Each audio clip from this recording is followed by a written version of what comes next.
So recently, Singapore was named the third richest country in the world yet again, beating many other rich countries such as Qatar, Hong Kong, and UAE. Its GDP per capita has increased by almost 200% over the past 20 years. This is also consistent with the rising net worth of households in Singapore, more specifically, a $444 billion increase during the pandemic in 2022. This may not sound surprising, given that we live in a city with sky-high property prices and have the most expensive car prices in the world. And yet, most Singaporeans seem to still be able to afford these big-ticket purchases with relative ease. So, does this mean that Singaporeans are rich? Okay, here are some interesting facts. 1. Million-dollar HDB flats are becoming a trend nowadays. From 2020 to 2022, the number of million-dollar HDB flat transactions has more than tripled from 182 to 538 cases. And we are going to see a lot more of this soon. Public housing is becoming more and more unaffordable to some Singaporeans, and even our government agrees with this. If you are planning to buy a house in the future, all the best, yeah? 2. The sale of private properties has been incredible. New project launches for condos such as Normanton Park and the Reserve Residences have seen overwhelming sales of more than 50% units taken up on just the first day of launch. And that's not all. Private property prices have increased by a whopping 8.4% in 2022, suggesting that there's a strong demand for private properties, and Singaporeans are not put off by the super high prices. They'd be like, meh, high property prices? What's that? Can eat one or not? So it seems like it's not a question of whether Singaporeans can afford to buy properties or not, but rather whether they want to or not. Third, it's a well-known fact that car prices in Singapore are super high.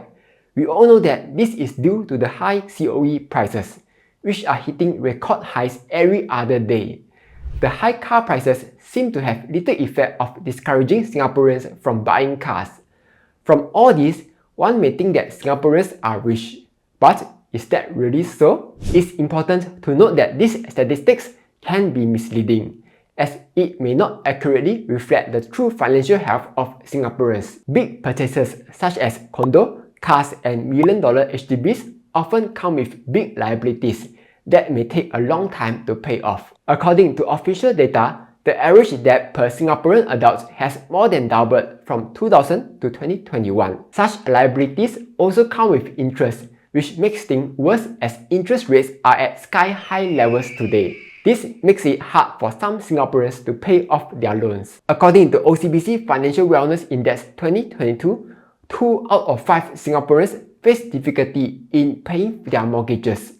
So, while Singaporeans may look rich on the outside, the reality is that some of them may be struggling to pay off their debts. Quick pause. One of the features that I like about Weibo is that it has a very useful calendar feature that shows economic data, earnings, dividend payout dates, and even IPOs. To find it, go to the Market tab, tap on Calendar, and here you will see the calendar. The good thing about this calendar is that it doesn't just show me the dates, but also the forecast and the actual result, making it easy to tell what's going on without going through all the news.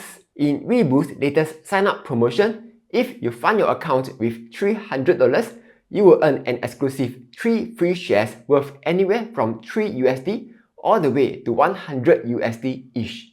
Then another 5 free rewards worth anywhere from $10 all the way to $500 each. And the best part, you don't have to make any trades to qualify for these gifts.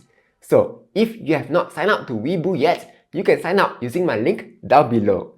With that being said, let's get back to the video. According to the World's Wealthiest Cities Report 2023, Singapore is home to 27 billionaires and 240,000 millionaires. For example, there's Forrest Lee, founder of Sea, and Zhang Yong, founder of Hai Di Lao. Who would have thought that you could hot big and stay at GCB by just selling hot pot? With about 5 million adults in Singapore, this would mean that around 1 in every 20 adults are millionaires, while the rest are just peasants, I mean not as rich. In 2022, the mean and median net worth of Singaporean adults are 476,000 and 123,000 respectively. In reality, This large discrepancy would mean that majority of the wealth is just concentrated on the minority few. To add on, studies also show that most Singaporeans are financially unprepared. According to OCBC Financial Wellness Index 2022, close to half of Singaporeans do not have enough emergency funds to even last for 6 months. In addition, 45% of those surveyed say that they do not have enough funds to meet their family needs for the next year. And despite being relatively far from retirement, more than 50% of Gen Z and millennials are already worried about not having enough money for retirement. To make matters worse, we are now in an unpredictable environment of high inflation, interest rates, and market volatility. However, despite most Singaporeans not being super rich, the fact still remains that we are still a lot more well off when compared to many people from other countries. In 2022, it was reported that the home ownership rate in Singapore is 89.3%, which is way higher than Asia's average of around 64.6%. We can proudly claim that every 9 out of 10 Singapore adults own a house. Having a place to call your own home is super important, not just because it provides a roof over your heads, but also it is often deemed a symbol of wealth and success. Next, Singapore also has one of the highest median wealth per capita in the world. This far exceeds the global median wealth per capita of $8,360 and other rich countries such as Finland and Austria. So while most Singaporeans are not that rich, at the very least, we don't have to worry about putting food on the table or having proper shelter over our heads. However, in terms of car ownership, Singapore has one of the lowest rates of 11%, far below US and Europe. But this does not mean that Singaporeans are less well off, but rather this is mostly due to the fact that COE in Singapore is outrageously high. But that isn't an issue, as travelling within Singapore via public transport is super convenient.